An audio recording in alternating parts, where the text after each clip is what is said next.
እሺ በቃሉ በዚህ ሳምንት ለረጅም ጊዜ እንዲሆን በብዙዎች ማሳሰቢያ ሲሰጥለት የነበረ ከውስጥም ብዙ እየተሰራበት ነው እየተባለ በየጊዜው እየተደናቀፈ እየቆመ ትንሽ ወደፊት እየሄደ የነበረው ነገር ስለመሳካቱ በስፋት ተዘግቧል። ይሄንን የፋኖ አደረጃጀት መግለጫን የተመለከትኩት በእናንተ ሚዲያ ላይ ነው፣ በኢትዮ ኒውስ በነገራችን ላይ እና በአስረስ ማረ የተሰጠው መግለጫ ላይ ኢንትረስቲንግ የሆኑ ነጥቦች አሉ ዛሬ ላነሳቸው የምፈልጋቸው። ግን መጀመሪያ ፋኖ ወደ አንድ ማዕከልነት መጣ፣ አንድ ማዕከል ፈጠረ የማለትን ትርጉም ለመረዳት ያ ባለመሆኑ የደረሰውን ነገር ማንሳት የሚያስፈልግ ይመስለኛል። አብራችሁን ከቆያችሁ እንዳልኩት ደግሞ አሁን እየተዘገበ ያለው እስክንድር በዚህ በተፈጠረው ማዕከል ውስጥ ኃላፊነቱን አልቀበልም ማለቱን በተመለከተም እንነጋገራለን ብለናል። ስለዚህ እሱንም እናነሳዋለን። ግን አሁን መጀመሪያ ለምንድን ነው ይሄ ማዕከልነት ያስፈለገው? ምን ችግር ፈጥሮ ነበረ የሚለውን በጥቂቱ እንደው ብዙዎች የሚገምቱትና እንደሚያውቁት የሚያስቡትም ነገርም ቢሆን ግን መነሳት አለበት ለአውድ ብዬ ስላሰብኩ ነው። ሁለት አደረጃጀቶች ቢያንስ የአማራ ፋኖ ብሔራዊ ኃይል እና የአማራ ፋኖ ህዝባዊ ድርጅት ነው እና ሁለቱ በአማራ ክልል ውስጥ መንቀሳቀሳቸው ፈጥሮት የነበረውን ነገር እስቲ ባጭሩ እናንሳው። መጀመሪያ ቴዲ አመሰግናለሁኝ። እንግዲህ በተለያዩ ዘገባዎች ኃላፊዎችም በሰዓቱ በሁለቱም ድርጅቶች ያሉ ኃላፊዎች ሲያቀርቧቸው ነበሩ። በመቃለ መጠይቆችም የሚያነሷቸው ነጥቦች አሉ። እንደዛም ሆኖ ደግሞ ከውጭ ሆነው በአንድ ድርጅት መሰባሰብን ይደግፉ የነበሩ ደጋፊዎች ወይም ደግሞ በዛው በፋኖ ትግል ውስጥ ሆኖም ደግሞ አንድነትን በጽኑ እንደሚፈልጉ የሚናገሩ ሰዎች ሲያነሷቸው የነበሩ ጉዳዮች አሉ። ለአንድ ዓላማ ወጥተን ለምንድን ነው በአንድ ኃይል የማንደራጀው? ይህ በመሆኑ በአንድነት ባለመደራጀታቸው ትግሉ ተጓቷል፣ ደጋፊው ግራ ተጋብቷል። ከዛም አልፎ በብልጽግና በኩል ከፍተኛ የፕሮፓጋንዳ በር ተከፍቶለታል። አንዳንዴም እንዲያውም ቴዲ በሚገርም ሁኔታ የእርስ በርስ ትግል የሚመስል በሚዲያ በስፋት የእርስ በርስ ትግል ሆኖ ነበር። ከብልጽግና ጋር ከሚደረገው ትግል ይልቅ በሁለት በሶስት ተቧድኖ በደጋፊነት በነቃፊነት በመሀል ደግሞ እኔ ያውቃለሁ በማለት በመሀል ሰፋሪነትም ጭምር ከፍተኛ የፕሮፓጋንዳ ሰለባ ሆኖ ነበር ህዝቡ። በዚህ ምክንያት ህዝቡ ጆሮው ይሰለቻል። የሚፈልገውን ዓላማ በአጭር ጊዜ ሊያመጡለት የሚችሉት ልጆቹ በሁለት በሶስት በአራት ተከፍለው ሰዎቹ በተለያየ መንገድ ሲንቀሳቀሱ በጣም ብዙ አደጋ ተፈጥሮ ነበረ። ከዛም ባለፈ ዓለም አቀፍ እና የሀገር ውስጥ ተቋማትን ጥምረት ለመፍጠር ትብብሮችን ለማድረግ ከማን ጋር ነው ማድረግ ያለባቸው የሚለው ራሱ ግልጽ አልነበረም። ደፍረው ለማድረግ የሚያስችላቸው አልነበረም። በውጭ ተቋማት እንደምታውቀው በቀጥታ ነው የሚጠይቁህ። ማነህ? መሪህ ምንድን ነው? ከነከሌ ጋር ምን ግንኙነት አለህ? እነከሌ እንዴት ታያቸዋለህ ነው። በዛ ውስጥ ደግሞ እንዲህ ነው ለማለት ደግሞ ርዕዮተ ዓለምን፣ ሰነድህን፣ መሪ የከሌ ነው፣ በዚህ መልክ ነው የምመራው፣ የውጭ ጉዳይ ፖሊሲ ብዬ የማስበው ይሄ ነው፣ አሁን ካለው ሁኔታ በዚህ ነው ብለህ ማቅረብ አለብህ። እነዚህ ሁሉ ተጓድለው ስለነበረ በተለያየ መንገድ የፋኖ ትግል ካደረጉት ምድር ላይ ካደረጉት ውጊያ አገዛዙን በፖለቲካ ከማሳጣት እና ኪሳራ እንዲደርስበት ከማድረግ የዘር መፍጀት ፕሮጀክቱ የበለጠ እየተጋለጠ እንዲመጣ ከማድረግ አንጻር ጉድለቶች እያመጡባቸው ነበር። በተለያዩ መስዋዕትነቶች በስፋት በጦር ሜዳም በፖለቲካም ማሳካት ቢችሉም ግን ወጥ የሆነ አደረጃጀት፣ ወጥ የሆነ ቋንቋ፣ ወጥ የሆነ መዳረሻና ወጥ የሆነ ኮዞችን ናሬት የማድረግ አርቲኩሌት አድርጎ እነዚህ ናቸው ነጥቦቻቸው ብሎ የማቅረብ ችግሮች ነበሩ። በግለሰብ ደረጃ ይቀርባሉ፣ ግን በድርጅት በሰነድ ለመከራከር ለመወዳጀት ለመፈረጅም ጭምር እነዚህ ሰዎች እንዲህ ናቸው ለመባልም ጭምር የሚያበቃ አልነበረም የነበራቸው አደረጃጀት እና በዚህ ምክንያት እኔን ጨምሮ ከእስር ቤት በኋላ ወደ ሚዲያ ከተመለስንም በኋላ አንድ የማይሆኑባቸው ምክንያቶች ምንድን ናቸው? ኢጎ ካልሆነ ወይም ደግሞ የውጭ እጅ ካልሆነ ካላያም ደግሞ ወይም የህዝቡን ጥቅም ካለማስቀደም በቀር ምንድነው አንድ የማይሆኑባቸው የሚል ሰፊ ትችቶች ሲቀርቡ ነበር። እንደምታውቀው ቴዲ በብልጽግና በኩል ይቀርቡ የነበሩ ፕሮፓጋንዳዎች ደግሞ በተፈጥሯቸው አንድ የሚሆኑም አይደሉም የሚል እና ተፈጥሯቸውን ጭምር የመበየን ድረስ የደረሰና አንድ የማይሆኑም የሚል ስላቆች ይቀርቡ ነበር። ወዳጆቻቸውም ጠላቶቻቸውም አንድ እንዲሆኑ ሲመኙ ነበር።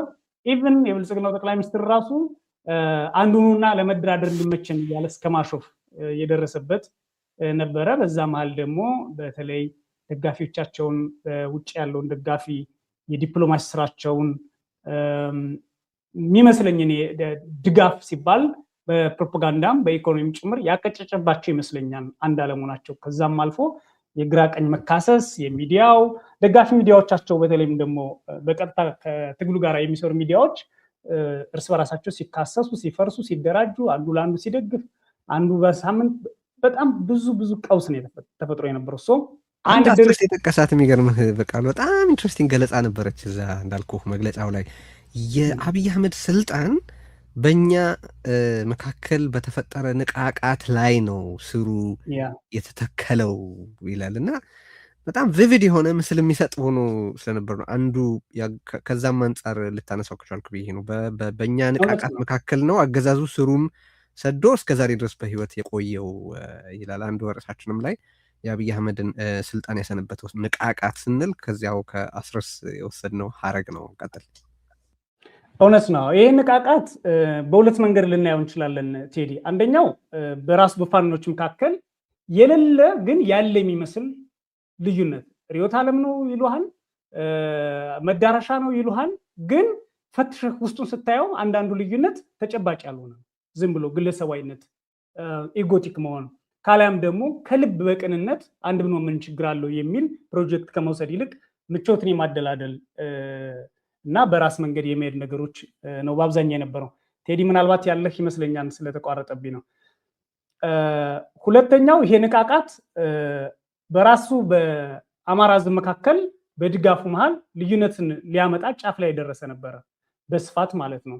ምክንያቱም ያንን ንቃቃት ተጠቅመው ብልጽግና ስር መስደድ፣ ፋኖችን መጥለፍ፣ ሚኒሻ ማደራጀት፣ ህዝቡን በገንዘብ መክፈል፣ ማስታጠቅ በጣም በሰፊው ሲንቀሳቀስባቸው የነበሩ ፕሮጀክቶች ነበሩ በሰዓቱ እንደምታውቀው። ቴዲ ተቋርጦ ነበር የኔ ወይስ ያንተ ነው? አይ አለሁ ይሰማል በደንብም ምንም የተቋረጠም ነገር የለም። እነዚህ ንቃቃቶች ቴዲ እነዚህ ንቃቃቶች በደንብ ተጠቅሙባቸዋል። አንድ ቋጥኝ ላይ አንዲት ፍሬ ወድቃ በዛ በስንጥቁ መሃል እንደምትበቅል ምንም የፖለቲካ ልቦናም አስቻይ የሆነ ሁኔታም ድጋፍም በአማራ ክልል በሌለበት ሁኔታ ልዩነታቸውን መሰረት ያደረገ በፋኖች መካከል የተፈጠረ ሰፊ የንቃቃት ህልውና ፈጥሮለታል። ህዝቡም ግራ ተጋብቶ መልኩን ምንም እንኳን አገዛዙን በደንብ ዲፋይን ያደረገ ህዝብ ቢሆንም የተረዳ ቢሆንም ግን ግራ የመጋባት እና በሰፊው እነዚህ ልጆች እንዳልሆኑ እነዚህ ሰዎች እንዳልሆኑ ማለት ነው ስለዚህ የሚል ጥርጣሬ ውስጥ ወድቀው የነበሩ ናቸው። በመግለጫው ላይ የተነሳው አስረስም ያለው ያንን ነው የሚመስለኝ። አሁን ይሄ በአንድ ድርጅት ሲመጡ እንዴት ዘግተውታል እንዴት ይዘጉታል የሚለው ደግሞ ቀጥሎ መነሳት ያለበት ነገር እሱ ነው። አሁን የተፈጠረው ነገር አሁን ቀድም ያነሳ ነው መሬት ላይ ፈጥሮት የነበረው ችግርን እዚህም ርዕዮት ላይ ብዙ አንስተነዋል። ብዙም ነገር ፈጥሯል በእውነቱ። ሌሎች ነገሮችንም እንኳን እዛ አካባቢ ለመስራት ሲታሰብ በውስጥ ብቻ ሳይሆን እንግዲህ ኮት አንኮት ከውጭ ኃይላት ጋር ማለትም በሀገር ውስጥ ሆኖ ግን ከፋኖ አደረጃጀት ውጭ ካሉ በሌሎች አካባቢዎች ካሉ ኃይላት ጋር መስራትንም በጣም አክብዶት ቆይቶ የነበረ ይመስለኛል። ምክንያቱም ከአንዱ ጋር መስራት ከሌላው ጋር አለመስራት ተደርጎ ይታሰብ ስለነበረ ማለት ነው። አንድ መነሳት ያለበት ነገር እሱ ነው። አሁን የተፈጠረው ምንድን ነው? ማዕከል ተፈጠረ ሲባል ለምሳሌ በምን ተርሞች ላይ መግባባት ተደረሰ? እንዴት ያለ ስትራክቸር ተሰራ? ምን አይነት ሚና ወሰደ? የመሳሰሉትን ነገሮች መጀመሪያ የሆነውን ከማቋቋም እንጀምር ብዬ ነው። እስቲ እሱን ንገረን። እንግዲህ አሁን አንድ ድርጅት ውህድ ድርጅት ነው የሚለው በእነሱ ቋንቋ። ይህም ድርጅት የአማራ ፋኖ ብሔራዊ ንቅናቄ የተሰኘ ድርጅት ነው የመሰረቱት። በዚህ ሂደት ውስጥ አስቀድሞ አፋድ እና አፋባ የሚሰኙ ሁለት ድርጅቶች፣ አንደኛው አፋባ በማዕከላዊ ኮማንድ 13 አባላት ያሉት እነ እስክንድር እነ ጀነራል ተፈራ ማሞ እና እነ ዘመነ ካሴ እና ሀብቴ ወልዴ ያሉበት የሚሳተፉበት የነበረ አመት ሊሞላ የነበረ ያ ድርጅት ነበር። እንደገና አፋድ የተሰኘ የአማራ ፋኖ ህዝባዊ ድርጅት የተሰኘ በእስክንድር ነጋ የሚመራ አንድ ድርጅት ነበር። በሱ ስር ደግሞ እነ መከታው ማሞ እነ ደረጀ በላይ ሌሎችም የነበሩበት እጅ የሰጡም አሁንም ያሉም ጭምር የነበሩበት ነው። ይሄ ሁለት ድርጅት አሁን ተዋህዶ ውህድ ሆኖ አንደኛ አመራሩ ውህደት ፈጥሯል። እንደዚህም ሆኖ በቀጠና የልዩነት ባህሪ ያሳዩ የነበሩ ምሳሌ በአንድ ቀጠና ውስጥ ወሎ የሚባለው ቀጠና ላይ ሁለት የመሆን፣ ሸዋ የሚባለው ቀጠና ላይ ሁለት የመሆን፣ ጎጃም የሚባለው ላይ፣ ጎንደር የሚባለው ላይ ሁለት አይነት አስተላልፍ አፋድ ሁሉም ጋር የመኖር አፋባም ሁሉም ጋር የመኖርና ቀጠናዎችን ተከፋፍለው በሁለቱ ድርጅት ውስጥ እንዲሳተፉ የማድረግና እነዛ ደግሞ ከፍተኛ የጎን ለጎን ትግል ሲያካሂዱ ጭምር የነበሩበትን ሁኔታ እናስታውሳለን። አሁን እነዚህ ሁለት ድርጅቶች አንዱ ነው የአማራ ፋኖ ህዝባዊ ንቅናቄ የአማራ ፋኖ ብሔራዊ ንቅናቄ የሚል አፋብን የሚል ድርጅት መስርተዋል። ስሞቹ አዲስ ስለሆኑ እንዳላስታሰብ። ይሄ ድርጅት በርዕዮተ ዓለምም የአማራ ብሔርተኝነትን ከሌሎች ኢትዮጵያውያን ብሔሮች በተለይም ደግሞ የቡድን መብቶች የሚከበርበትን እና የግለሰብና የቡድን መብቶች ሊከበር የሚችልበት ሁኔታ በጋራ መፍጠር የሚያስችል ርዕዮተ ዓለም አለኝ የሚል መሪዎቹ በአደረጃጀት ደረጃ ቀደም ሲል በአፋድም በአፋባም ውስጥ የነበሩ ሰዎች ተጠቅሰው በዝርዝር የቀረቡበት ነው። አንደኛ ሊቀመንበር ያለው ነው። ከዚህ በፊት ባለው ሁኔታ እንደምታውቀው ይሄ ድርጅት ሲመሰርቱ ለይምሰልም ጭምር ነው። በእጅ ብልጫ ያደረጉታል። የትግል ውስጥ ሆነው የዲሞክራሲ ኤክሰርሳይዝ እና የመጨረሻውን 51 ለምናምን አሸንፈናል 50+1 አሸንፈናል ብሎ መግለጫ የሚሰጡም ጭምር ነበሩ። በትጥቅ የህሉና ትግል ውስጥ ቁጭ ብለው ማለት ነው። የሆነ በጣም ዲሞክራቲ የሆነ ፓርላማ ውስጥ እንዳሉ ነው። በዚህ ሂደት ውስጥ ዲሞክራሲ የለም ማለት አይደለም። ሁለተኛ ከአንዱ ወጥቶ ወደ አንዱ ይገባል። አንዱ ቡድን ከየከሌ ወጥቻለሁ ይላል፣ ከዛ ይቀላቀላል። እንደገና በዛ ሄዶ አመራርነት ይይዛል። ሌላው ደግሞ አመራርነቴን ትቼዋለሁ ብሎ ይወጣ ነበር በስፋት ማለት ነው። ከነሰራዊታቸው ነው የሚወጡ የነበሩት። አሁን ባለው ሁኔታ የፈጠሩት ድርጅት አርበኛ ዘመነ ካሴን ሊቀመንበር አድርጓል። 13 ስልጣን ኃላፊነቶች ያሉት ድርጅት ነው የመሰረቱት።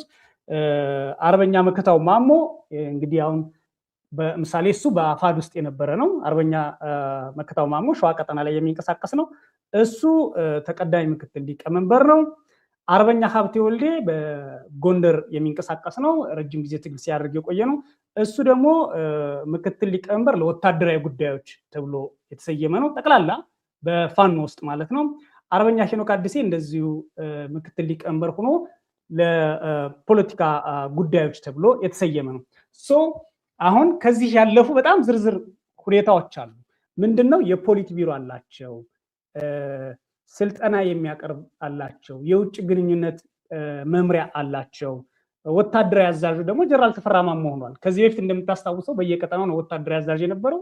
በሱም ላይ በአንድ ቀጠና ሁለት ወታደራዊ አዛዥ እኔ ነኝ የሚባልበትም ነበረ። ስለዚህ ወታደራዊ አዛዥ ብርጋዴር ጀነራል ተፈራ ማሞን አድርገዋል። ምክትል ወታደራዊ አዛዥ ምሬ ወዳጆ የሚታወቁ ናቸው። እንደዚሁ ምክትል ወታደራዊ አዛዥ ወታደራዊ አስተዳደር ሆኖ አርበኛ ዝናቡ ልንገረው እሱም በጎጃም ሲንቀሳቀስ የነበረ ነው። ወታደራዊ ስልጠና መምሪያ የሚባል አሁን ይሄ እንደ አንድ ኃይል ቆጥሮ ስለሆነ እሱም ሳሙኤል ባለድል በቋራና ሌሎች አካባቢዎች ላይ በሱዳን አዋሳኝ አካባቢዎች ከፍተኛ ከነሀብቴ ጋር ሆኖ ለውጥ ያመጣ ሰፊ ቦታ ላይ ያለ ሰው ነው። ልዩ ዘመቻ የሚባል እንደዚሁ በትክክል አርበኛ ድርሳም ብርሃኔ። እነዚህ አሁን በቀጠና ለማስተሳሰርም ተቸግረው የነበሩ ሲደክሙ የነበሩ ሲለፉ የነበሩ ሰዎች በሁሉም ቦታ ላይ ተቀባይነት ያላቸው ስልጣንን ይዘዋል። ዘመቻ መምሪያ ባዩ አለባቸው፣ ፖለቲካ መምሪያ ጌታ ስራደ በአፋድ ውስጥ የነበረ ነው። ረዳት ፕሮፌሰር ከጎንደር ዩኒቨርሲቲ የወጣ ብዙ እንቅስቃሴ ያደረገ ሰው ነው። ድርጅት ጽሕፈት ቤት የሚባላላቸው፣ አደረጃጀት መምሪያ የሚባላላቸው፣ ምንተስኖት እንዳፈራው የሚባል፣ አስቻለው በለጠ የሚባል፣ የህዝብ ግንኙነት እንግዲህ አስረስ ማረን አድርገው መርጧል ለጠቅላላ የህዝብ ግንኙነት። ከዚህ በፊት የነበረው ኢቭን መረጃ ለማግኘት በየቀጠናው የህዝብ ግንኙነቶችን ለማናገር አንድና ሁለት በጣም አስቸጋሪ ነበር። አንዱ ያፈረሰውን አንዱ የሚጥስበት ነው። የህዝብ አስተዳደር የሚባል አለ።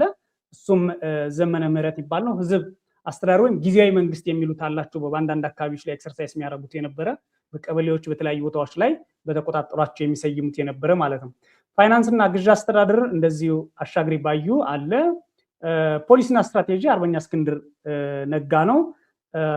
የውጭ ጉዳይ አርበኛ ብሩክ ስለሽ ነው። ይህም ከሸዋ ቀጠና ነው። እነዚህን ስታያቸው አሁን ድርጅቱ በሰራዊቱን ገና በወታደራዊ አዛዡና በሚቀጥለው ጊዜ ጠርንፎ አዋህዶ ምን ብሎ የሚያሳይ ነው። ግን ሙሉ ቅርጽ ያለው ሊነበብ የሚችል ኃላፊነት ሊወስድ የሚችል ተጠያቂነት ሰራዊቱም ሆነ ደጋፊውም ተጠያቂነት እንዲፈጠር ቢፈልግ ጣቱን መቀሰር የሚችል ሊያገኝ የሚችለው አንድ ግልጽ የሆነ ድርጅት ተፈጥሯል። የዚህ ድርጅት በእጅጉ ለየት የሚያደርገው ቴዲ ምን መሰለህ፣ ታሪኩንም ሁሉንም ስታውቀው የኢትዮጵያ ፖለቲካል ታሪክ ስታየው ባለፈው 50 ዓመት 60 ዓመት እንኳን ምሳሌ የአማራ ህዝብ ትግል በተለያዩ መንገዶች ሲያደርግ ከሌሎች ኃይሎችም ጋር ሲተባበር ቆይቷል። ግን እንደዚህ አይነት ድርጅት ወጥ ሆኖ መጥቶ አይተን አናውቅም።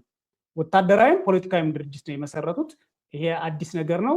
ከዚህ በኋላ ለውጤታቸውም ለጥፋታቸውም የሚጠየቁ ግልጽ የሆነ ድርጅትን መስርተዋል። እነሱም ምሳሌ 18 ትላንት ሲያብራራ እንደነበረው ርዕዮተ ዓለማቸውም የሚታወቅ በዚህ ድርጅት ውስጥ ያሉ ሰዎችም ምንም እንቅፋት ቢያጋጥማቸው ወይም ደግሞ መውጣት እንኳን ቢፈልጉ ማመልከቻ አስገብተው መውጣት የሚችሉበት ድርጅት ፈጥረዋል። ማመልከቻ ገብቶ ስራ አስፈጻሚ ኖሮ ግንኙነቶችን ለማድረግ ከሌሎች ኃይሎችም ጋር ለመገናኘት ከውጭም ለመገናኘት ኢቭን ለመደራደርም ጭምር እንደው ድርድር የሚሉት ጉዳዩ የተለያየ ጊዜ ስለሚነሳ ማለት ነው። ለዛ ሁሉ የሚያስችል ግልጽ መዋቅር ያለው ግልጽ የሆነ የሚታወቁ ሰዎች ያላቸው እንግዲህ የትግል ስለሆነ ቢሮ የከሌ ቦታ ነው ባትልም ግን የሚታወቁ ሰዎች አሉ። በእነዚህ ስር ደግሞ እነዚህ መምሪያዎች ናቸው በተለያዩ ደረጃ የሚመድቧቸው ብዙ ስራዎች የሚሰሩባቸው ይኖራል። የሰነድና የስትራቴጂ ጉዳይ በቅርብ ጊዜ ይመጣል የሚል ነው ያለውን መረጃ። አይ ቲንክ ይሄ የተባለው የተፈጠረው ነገር በትክክል ተዋቅሮ ፋንክሽን ካረገ ተቆጥሮ መልቅ ጠቀሜታ ያለው ይመስለኛል ለትግሉ። አሁን ካነሳቸው ነገሮችም እኔ በተለያዩ ቦታዎች ላይ ከተሰጡ መግለጫዎች ካነጋገርኳቸው ሰዎችም ለመረዳት የሞከርኩት ነገር እሱን ነው። እንግዲህ ይሄ የተሰራው መዋቅር ምን ያህል ይሰራል፣ ምን እክል ይገጥመዋል፣ እንዴት ችግሩን ይፈታል፣ ወይም ምንስ ቻሌንጅ ይገጥመዋል የሚለውን ከዚህ በኋላ የምናየው ሆኖ ግን ይሄ አሁን የተሰራው መዋቅር እንደተሰራለት አላማ ፋንክሽን ካረገ የተወሰኑ አሁን ያነሳቸውን ነገሮች የሚጠቀልሉ ነጥቦች ማንሳት ፈልጌ ነው። አንዱና የመጀመሪያው ቅድም ለጠቀስከው የትግሉ ባህሪ በአመዛኙ የትጥቅ ትግል ስለሆነ ምንም እንኳ መሪዎቹ ሁለገብ ነው የምናካሄደው ትግል በህዝባዊ እምቢተኝነትንም ጭምር እንደ አንድ የትግል ስልት እንመለከታለን፣ ጥሪ የምናቀርባለን ማለታቸው እንደተጠበቀ ሆኖ ማለት ነው። ግን ዋናው የትጥቅ ትግል ነው የሚያካሂዱት። ለዛ አንድ ትልቅ ጠቀሜታው አንድ ወታደራዊ ማዕከል ኖሯል። ማለትም ስምሪቶች በአንድ ተቀናጅተው የተናበበ የማድረግ አቅም ሊፈጠር የሚችልበት ሁኔታ ተፈጥሯል ማለት ነው። አይ ቲንክ ይሄ በጣም ትልቅ ምርታ ነው። እንዳልኩት እንደተዋቀረበት ዓላማና እንደታሰበለት ግብ እንደተነገረውም የሰራ ከሆነ የሚሰራ ከሆነ አንድ ትልቅ ጠቀሜታው ያ ነው። ሁለተኛ የሎጂስቲክስ ጉዳይ ነው። ያው አሁን በትግል ውስጥ በሚካሄድበት ወቅት የፋኖን የትጥቅ ትግል እንቅስቃሴ የሚፈልግም የማይፈልግም ትግሉን የሚደግፈውም የማይደግፈውም ሊክደው የማይችለው ነገር በጣም ሰፊ የህዝብ ድጋፍ ያለው እንቅስቃሴ መሆኑን ነው። ነገራችን ላይ አብይ አህመድም ራሱ ሰላም አስጠብቅ ትሉኛላችሁ፣ እኔ ምን ላድርግ፣ ሽፍታ እየደበቃችሁ ሸማቂ እየደበቃችሁ ብሎ ሁሉም የአማራ አካባቢዎች የሌጂትሜት የሆነ የወታደራዊ ኢላማ ናቸው ብሎ ዲክሌር እንዳደረገ እናውቃለን አይደል? ይህንን ሲል በፋኖ ዘንድ ያለውን የህዝብ ድጋፍ እያመነ ነው ቤዚክሊ። አብይ አህመድ እንኳን ያልካደው የህዝብ ድጋፍ አለው ማለት ነው። የፋኖ አደረጃጀት ይሄ ህዝብ በየአካባቢ ያሉትን የትጥቅ እንቅስቃሴዎች ሲደግፍ ከሌለው እያካፈለ ስለሆነ በዚህ ምክንያት ሪሶርስ በጣም ሰፊ የሆነ ሪሶርስ በጥቅም ላይ ይውላል። በተጨማሪ በአገዛዙ በሚፈጸም ጥቃትም ደግሞ የሚወድም ብዙ ነገር አለ። ይሄ ሁሉ የሪሶርስ እንቅስቃሴ ወደ አንድ የሚማከልበት ሁኔታ ሊፈጠር የመቻል እድል አለ ማለት ይቻላል። ሁለተኛው ጠቀሜታ እሱ ነው። ሶስተኛ የመረጃ አማካይነት ነው፣ የመረጃ ማዕከልነት ነው። በአንድ ጉዳይ በተመለከተ ወደ ሆነ ቦታ ደውሎ ወይ የሆነን ቦታ ጠይቆ መረዳት ወይ ከሆነ ቦታ የመነጨን መረጃ ኦተንቲሲቲውን ማረጋገጥ የሚቻልበት መንገድ አለ። የሚለቀቀውን መረጃ ከሆነ ቦታ መንጭቶ ወደ ተለያዩ አካባቢዎች የሚሰራጭበትን እድል መቆጣጠር የሚቻልበት ሁኔታ ይፈጥራል። አንዱ የኢንፎርሜሽን ተማካይነት መፍጠሩ ነው። አራተኛ እዚህ ውስጥ የማየው ነው የናሬቲቭ ከዛኛው ጋር እንኳን በተወሰነ ደረጃ ቢተሳሰር ግን ራሱን ችሎ መታየት መመርመር ያለበት ነገር የናሬቲቭ ጉዳይ ነው። የትግሉ ኮዝ ምንድን ነው? የሚደረጉት ለምን ይደረጋሉ? ያልተደረጉት ለምን አይደረጉም? የሆነ አቋም ለምን ተወሰደ? ለምን አልተወሰደም? ወዘተ እና ከዛ ጋር የሚተሳሰሩ ነገሮች ሁሉ አንድ ከዛ በአገዛዙ በኩል ምንድነው የሚሰጡ ማብራሪያዎች ሁሉ በመልስ ማግኘት የሚችሉበት አንድ አማካይ የሆነ አካሄድ ይኖራል ማለት ነው። ትርክታዊ ጠቀሜታም ይኖር ሜጋ ናሬቲቭ የመሰራትም የመከላከልም ምን ማለትም እድል ይኖራል። ያው እዚህ ውስጥ የፕሮፓጋንዳ ጥቃትን ኢንፎርሜሽን ዋርፌርንም የመመከት የማካሄድም ጭምር ጥቅም ይሰጣል የሚል አስተያየት አለኝ እና አይ ቲንክ በጣም በጣም ትልቅ እርምጃ ነው ብዬ የማስብባቸው የተወሰኑ ምክንያቶች እነዚህ ናቸው። በቃሉ እዚህ ውስጥ መጨመር የምንችለው ነገር ካለ አንደኛ እነሱ ባስቀመጡት ውስጥ ምን ይላል መሰለህ ቴዲ፣ የዚህ አደረጃጀት አንድነት የአማራን ትግል ነባርና ብልሹ ራስ ጠልና በታኝ እሳቤዎች እንዲሁም አሰላልፎችን አሸንፏል ይላል። እነዚህ እንግዲህ አሁን ነባር እና ብልሹ ራስ ጠልና በታኝ የሆነ እሳቤ ነበረ ነው። ያው በተለያየ ፓርቲ በተለያዩ ሁኔታዎች በሃይማኖቱም የነበረው ራስ በፋኖ ውስጥ ብቻ ያለው ብቻ ሳይሆን ከዛ በፊት የነበረውን ሁኔታም ተሳትፎንም የምታየው አለ። በነገር ላይ ያው የፖለቲካ አስተያየትም ቢሆን የብሔር ፖለቲካ በጣም በሰፈነበት ሁኔታ ውስጥ ኦነግ ውስጥም ህዋት ውስጥም የአማራ ተወላጆችን መብታቸው ይከበራል ብሎ የሚጠብቁ እና በትርክት እንኳን ሊገናኙ የማይችሉ ሰዎችን የምታይበት እድል የነበረበትም ሂደት አለ። አሁን በፋኖ ውስጥ እንደዚህ አይነት መልኮች ታይተው ሌላ በጣም ጎታች ከሆነ አሰላልፎች መላቀቅ እና የውድቀት ረግረግ ውስጥ የነበር ነው ወጠናል ማውጣት የሚችል ይላል። ጎታች የሚለው አንደኛው መከፋፈላቸው ነው። ምንም ችግር የለውም በአንድነት እንመጣለን ብዙ ልዩነት የለንም የሚለው ፕሮፓጋንዳ ነበር። አሁን ካለፈ በኋላ እንኳን ነበራችሁ ብለን ልነግራቸው ስለሚገባ ጭምር ማለት ነው። በሰፊ ልዩነት ውስጥ ነበሩ። ምሳሌ ባለፉት 3 ዓመት ኦልሞስት 3 ዓመት ሊሆናቸው ነው ትግል ከጀመሩ በግልጽ በእነዚህ ውስጥ አንዱን ዓመት እንኳን ሙሉ ለሙሉ በአገዛዙ ላይ ትኩረት አድርገው እንዳንድ ጠላት በቅንጅት ውጊያ አልከፈቱበትም። የውጊያ ቅንጅቶች ችግሮች ሁሉ ነበሩ። እጅ የሚሰጡ የሚሞቱ አመራሮች ሁሉ ተፈጥረዋል።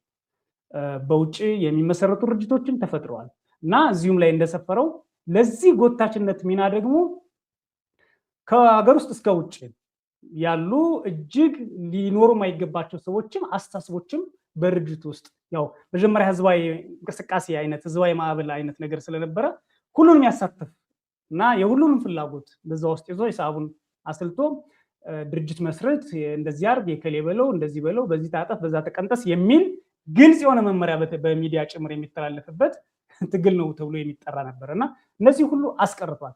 አንድ መሰረታዊ ነገር ግን ከዚህ በኋላ ይሄ አይነት ድርጅት ምሳሌ እኔም ሆነ አንተ ወይም ሌሎች ሰዎች ወይም ደግሞ አንድ የድርጅቱ ተራ ሰራዊት አባልም ሊሆን ይችላል መጠየቅም ባስተዋጽኦ መመለስም መተቸትም ይቻላል። ከዚህ በፊት ስተቸው አንዱን ስተቸው ለአንዱ ደስታ ነው የጎል ማስቆጠሪያ ተደርጎ ይታሰብና ትግሉን እየተቻለህ አድርገው በእልልታ ይመጡብሃል። ሌሎቹ ደግሞ በነቀፌታ ይመጡና በከሌ ተጠልፎ ነው በከሌ ተገዝቶ ነው ይባላል። አሁን የምትጠይቀው ርዕዮተ ዓለምህ ምንድነው ስትለው ፋኖ የሚባለው እንቅስቃሴ ፖለቲካ ሂደቱ ርዕዮተ ዓለሙ ምንድነው? አሁን የያዝከው ቦታ 90% ነው ብለህ ካልከኝ የት አካባቢ ነው ብለህ ስትጠይቀው በድርጅት ደረጃ የተጠና ወረቀት እንደዚህ ነው ብሎ የከሌ ቀበሌዎች ከዚህ ያለ ወረዳዎች ይህን ነው ብሎ ይነግራል። በፊት በነበረው ሁኔታ አንዱ ሲናገር የኛ ነው የሚበልጠው የነሱ ውሸት ነው ብሎ ይመጣል። ማለት የነበረው ነገር ወደ ሚዲያው ሲመጣ የነበረው አጠቃላይ ሁኔታው በጣም አስከፊ ነው። ቀደም ሲል ያነሳው በታኝ ነው ብለውም እነሱ የጠቀሱት ደጋፊውን በትኗል። ታጋዩ ባይበተንም ደጋፊውን በጣም በትኖታል። በተለይ በውጭ ሀገር በዲያስፖራ በሚዲያ በተለያዩ መንገዶች የነበሩት አኩርፎ የተቀመጡ አሉ፣ ብዙዎች የተዘልፉ አሉ፣ በከፍተኛ ሁኔታ ሳክሪፋይ ያደርጋሉ። ተገቢ ያልሆኑ ሰዎች ደግሞ ከምንም ሊቆጠሩ የማይገባቸው ሰዎች በህይወታቸው ውስጥ እንኳን በማህበራዊ ህይወት ውስጥ እንኳን ዋጋ የሌላቸው ሰዎች ደግሞ በዚህ የፖለቲካ ትግል ውስጥ በሚዲያ በተለያዩ መንገዶች በጣም ከፍተኛ ጨዋታ የሚጫወቱ ሰዎች ሆነው ተገኝተዋል። ሌላ ትብብርን በተመለከተ ሲነሳ ግልጽ መሆን ያለበት ጉዳይ ማንኛውም የትግል የሚያደርግ ኃይል ጥያቄዎቹ ሌጂቲሜት እስከሆኑ ድረስ ዓለም አቀፍ ተቀባይነት አለው። በአንጻራዊነት ተቀባይነቱ ምንድነው? እንደ አንድ ቡድን እንደ አንድ ድርጅት ታይቶ ለድርድርም ለትብብርም የመመቻቸት እና ትብብሮችም ድርድሮችም የማድረግ እውቅና አለው። ይሄን አሳጥቶት ነበረ።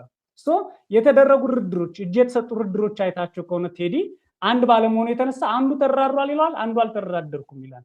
አይ ይሄ ነገር ቅድመ ድርድርን አሟልቷል ብለህ በሳይንስ ልታወራ ስትል ስለምጠሉን ነው የነከሌ ቡድን ስለሆናችሁ ነው ብሎ አግሬሲቭሊ የሚሄዱና ትግሉን በስፋት የጎዱ እጅ የሰጡ ሰዎች አሉ። አሁን አንድን ሰው ምሳሌ በስራቸው ውስጥ ባንድ አለ ማለት የትኛውም ቡድን አይደለም።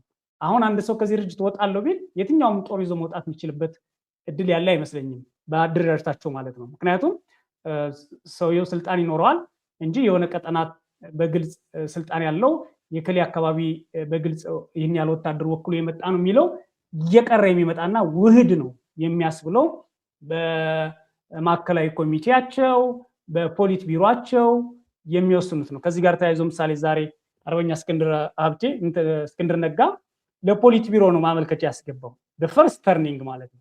ከዚህ እሱ አሁን ሊቀመንበር ነበራል። እስካሁን ድረስ በነበረበት ድርጅት ሊቀመንበር ነበር። ግን አሁን ለፖሊት ቢሮ የመደባችሁኝን አልቀበልም ግን አባልነት ይቀጥላል ብሎ ሲል በግልጽ ምክንያቱም አላቀረበም። ግን እንዲህ አይነት አሰራሮች እያደጉ ይመጣሉ፣ በግልጽ እያደጉ ይመጣሉ። የአማራ ህዝብም ዛሬ በጥምቀት በተለያዩ ቦታዎች ያየናቸው የወጣቶች ከፍተኛ መነሳሳት አንድ በመሆናቸው በጣም ከፍተኛ መነሳሳት አለ በሰፊው ማለት ነው። የነበራቸውን የሰው ኃይል በእጅጉን ያባከኑት በእነዚህ ዓመታት የኃይል ግንባታ ላይ ነበሩ። ነገር ግን መጀመሪያ በቅተው የገቡት ሰዎች ባክነዋል፣ ተሰሚነት አጥተዋል። ከቀጠና ቀጠና በጎጥም በምንም በድርጅት ብቻ ሳይሆን በጎጥም ጭምር በቀጠናም ጭምር ኢቭን ሃይማኖታዊ መልክ ለማስያዝም ጭምር በባንዳነት ጭምር አካባቢ ለመፈረጅ የሚደረጉ የሚዲያ ዘመቻዎች ነበሩ። ይሄን ደግሞ የሚያካሂደው አንዱ አገዛዙ ነው፣ ሁለተኛ በእነሱ ሰርጎ የገቡ ሰዎች ናቸው። ይሄ የከሸፈ ይመስለኛል። በእኔ እይታ ቴዲ ምሳሌ እስር ቤት ያሉ ሰዎች ምን ሊሰማቸው ይችላል? የተሰደዱ ሰዎች ምን ሊሰማቸው ይችላል?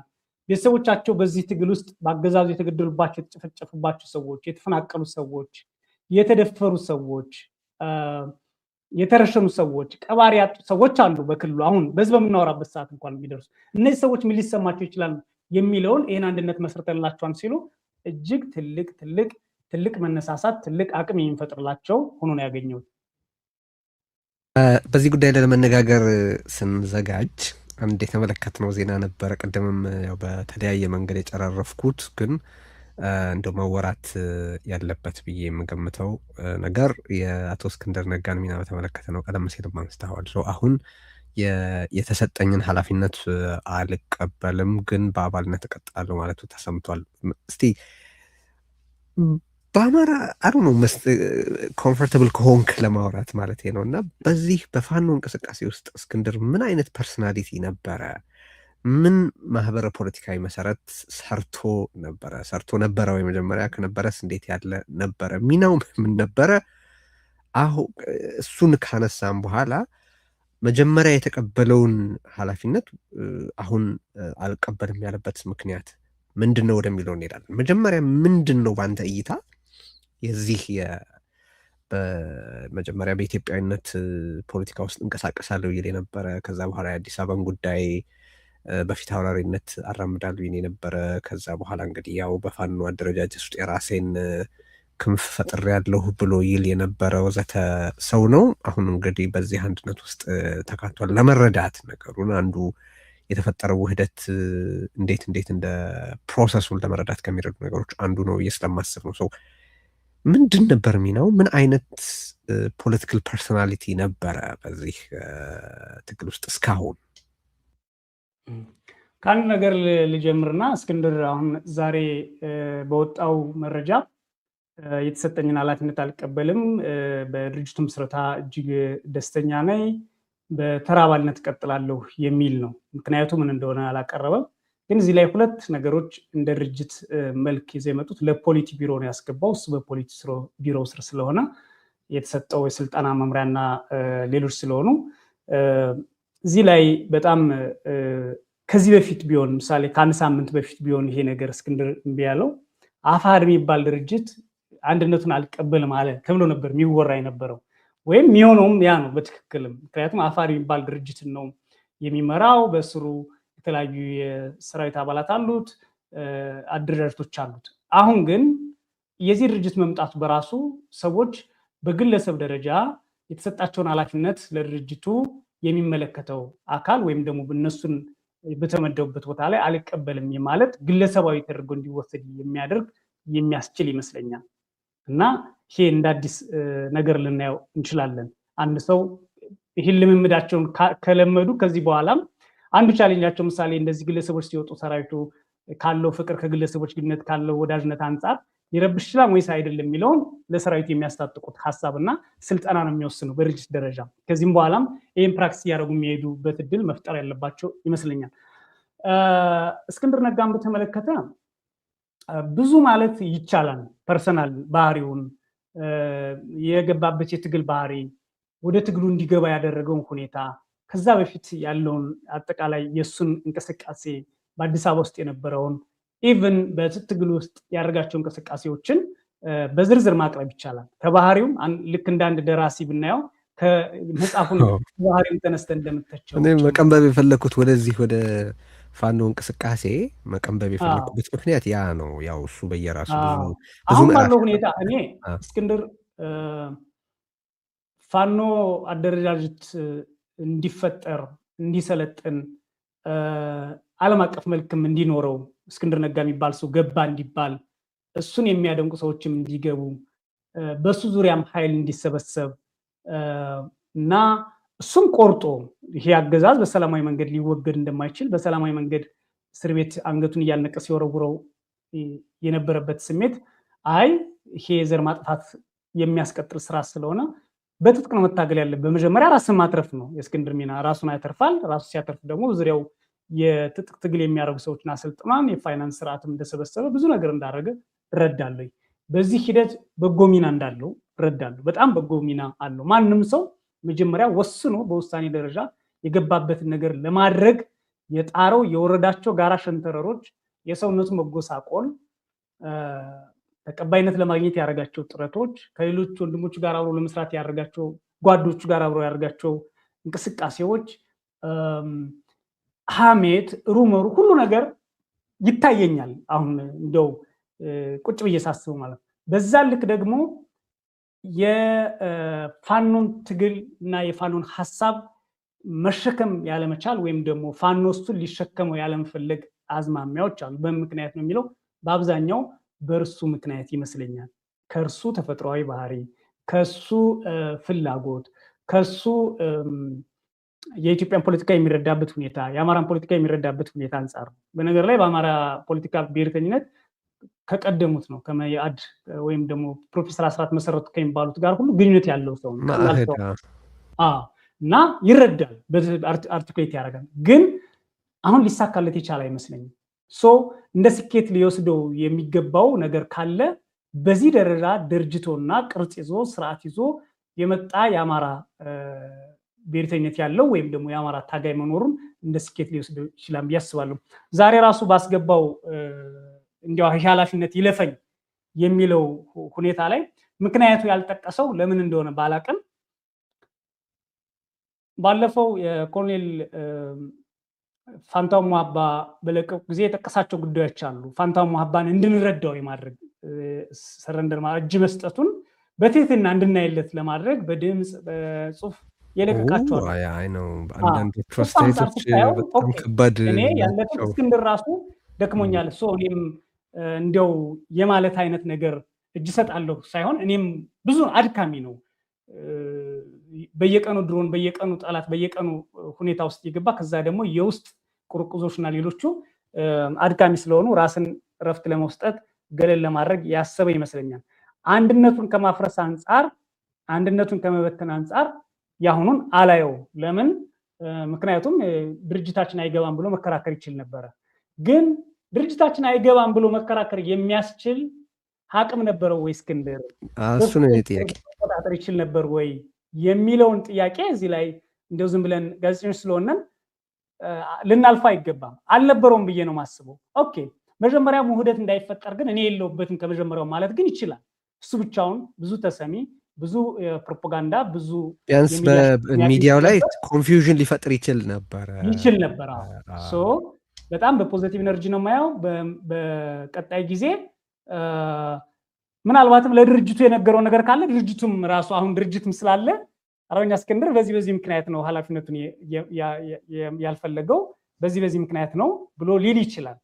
ግን ገና በእለቱ ጀምረው ደግሞ የውጭ ጉዳይ መሆን ነበረብህ የሚሉ ሰዎች ነበሩ። እነዚህ አሳይን አራጊዎች አንዱ ላነሳልህ የነበረው ጥያቄ በማህበራዊ ትስስር ድረገጾች ላይ በአንድ በኩል በብልጽግናና አፍቃሪ ብልጽግና ኦር ብልጽግና ለመሆን በጣም በከፍተኛ ደረጃ በመትጋትና በመልፋት ላይ ያሉ ብልጽግና ለመሆን ልፋት ማስፈለጉ በጣም የሚያስገርም ቢሆንም ግን እንደዛ አይነት ሰዎችና ሚዲያዎች አሉ እንደምታውቀውና ብልጽግናም በአቅሙ የሚጠየፋቸው ሰዎች አሉ። ብልጽግናም በአቅሙ አፍንጫውን የሚይዝባቸው ሰዎች አሉ። እነሱ ሁሉ አስተያየት የሚሰጡበት ነገር ነበረ። ለዛ ሪስፖንድ እያደረገ ነው ወይ ሪዲኪውል ያደረጉት ስለነበር ነው። በሌላ በኩል ደግሞ ቀደም ሲል የጠቀስካቸው እንደዚህ መሆን ነበረብህ እንደዚህ መሆን ነበረብህ የሚሉ ያው የእሱ ደጋፊዎች በሌላ በኩል አሉ። ለዛ መልስ እየሰጠ ነው ወይ? በማህበራዊ ሚዲያ ላይ የተሰጡ አስተያየቶችን በተመለከተ ቤዚክሊ መሬት ላይ ካለው ሜዳ ላይ ካለው ሁኔታ ይልቅ ቨርቹዋሊ ያለው ሁኔታ ውሳኔውን አፌክት እያደረገው ነው ብለህ ትገምታለህ ማለት ነው? ከዛም ያለፈ ነገር ልናስብ እንችላለን። በሱ ስር የነበሩ ሰዎች ብዙዎች እጅ ሰጠዋል ቴዲ። ያ እጅ መስጠት ደግሞ በብልጽግና በኩል እንደሚጠቀሰው በግልጽ በድርድር የተካሄደ ነው በአፍሪካ ህብረትና በሌሎች ተብሎ ይታሰባል። እና ከአፋድ ጋር ድርድር አረኩ ነው የሚለው አገዛዙ። እስክንድር ምሳሌ ማስረሻ ሰጤም ሆነ ኮሎኔል ፋንታሙ አባስ እጅ ሲሰጡ ወይም ሲገቡ ያቀረባቸው መከራከሪያዎች አሉ። በፍጹም ድርጅታችን አይወክሉም። በነገር ላይ አንዳንዶቹ እስኪገቡ ድረስ የተዋጉ አሉ። ምሳሌ ኮሎኔል ፋንታሙ አባ በትግሉ ውስጥ ብልጽግናን በጣም መጥቶታል። ባለችውም ኃይል ቢሆን ወግቶታል በግልጽ ማለት ነው። ይሄ ዝም ብሎ አስቀድሞ ራስን የማመቻቸትና ጠላትነትንም ረስቶ የወዳጅነት ጨዋታ ውስጥ አልነበረም። ያልተኮሱ ናቸው ሊባሉ የሚችሉ ደግሞ እንደነ ማስረሻ ሰጤ አይነት ሰዎች ነበሩ ከመጀመሪያው ማለት ነው።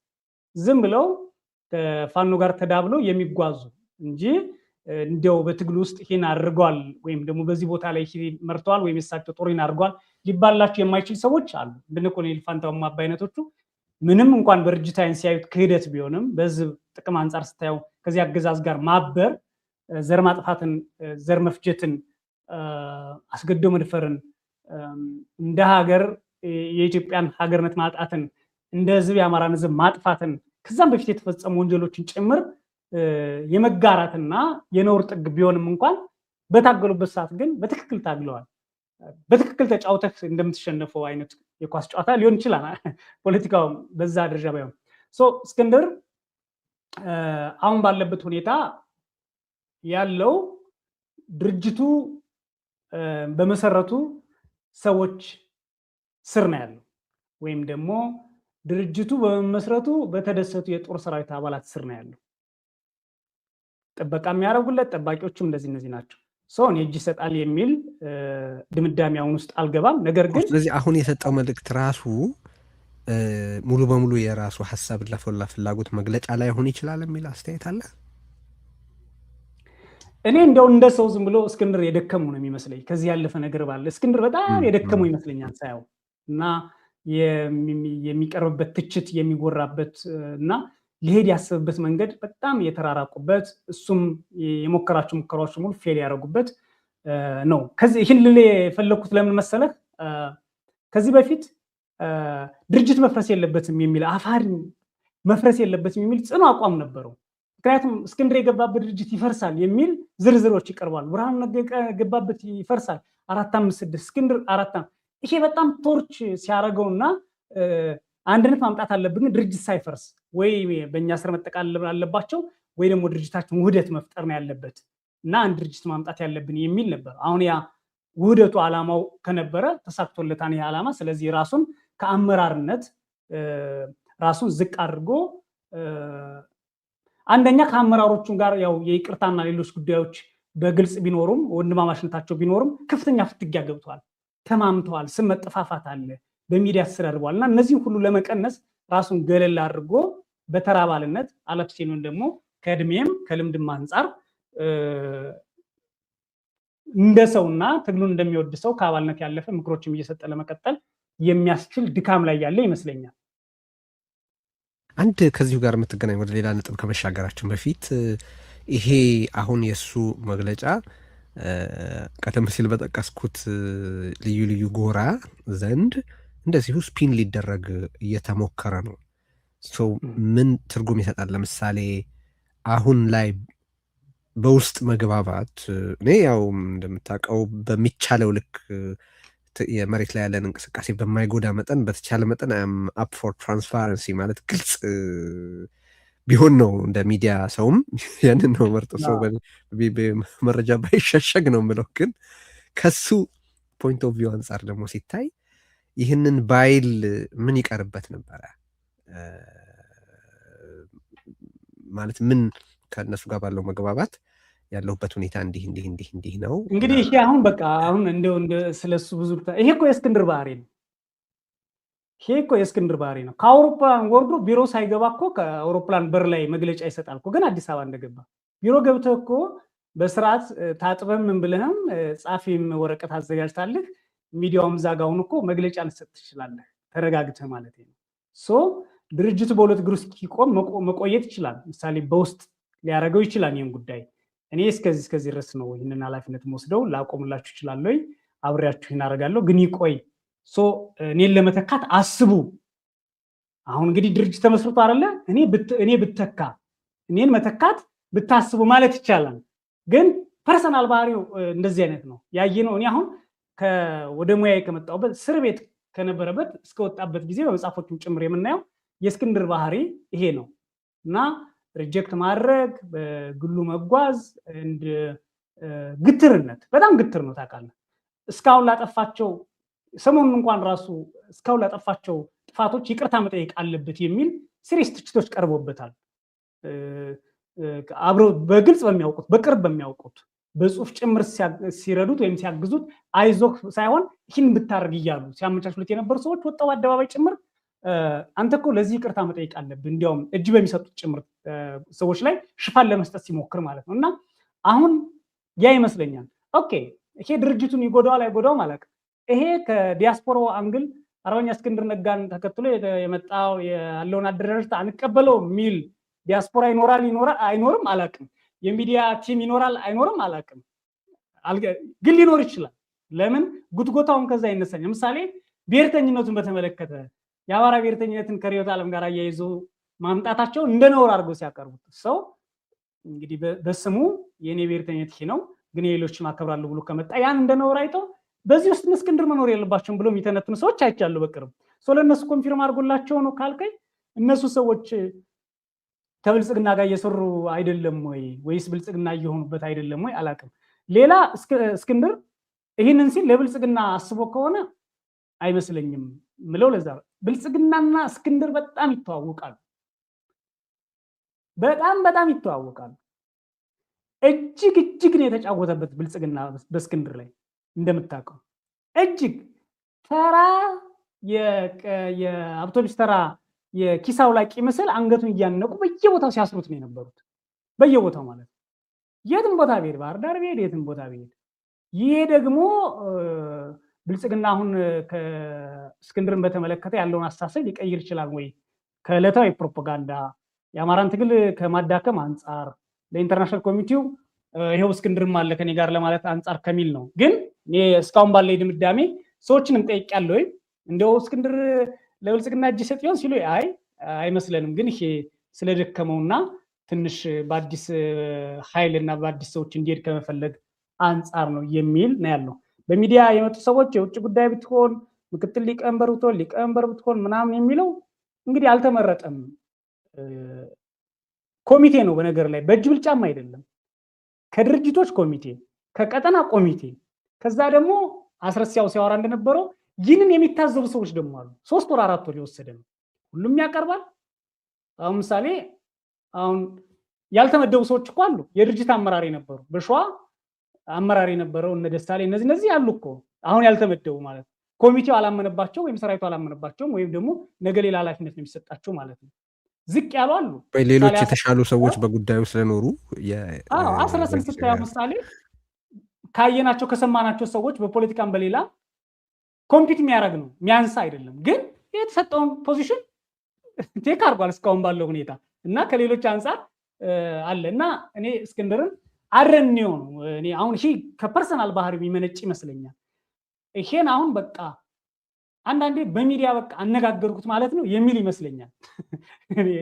በግሌ በቃ አሁን አጀንዳ ሰጧቸው ማለት ነው፣ ሚዲያው አሁንም ስለኔ እያወራ ነው ማለት ነው ብሎ ቼክ ለማድረግ የሚፈልግ ይመስለኛል። ለምን አንዳንድ ነገሮች አሁን ምሳሌ ይሄኛውን አልቀበለውም ማለት ለድርጅቱ ሰዎች ይችላል እና ድርጅቱ ተመስርቶ እስከሚያልቅ በሚቀጥለው 4-5 ወር ውስጥ እኔ እንድተኩኝ ወይም 6 ወር ውስጥ እንድተኩኝ ሰው አስቡ ማለት ይችላል። የእሱን ምክትል አውቆ ቢሮውን አደራጅቶ ብዙ ነገር አድርጎ የተሰጠው መምሪያ ስለሆነ አይ ከዚህ በኋላ በዚህ ደረጃ ላይ እኔ መቀጠል አልችልም፣ ጤናም ጤና ካለ እንዲሁ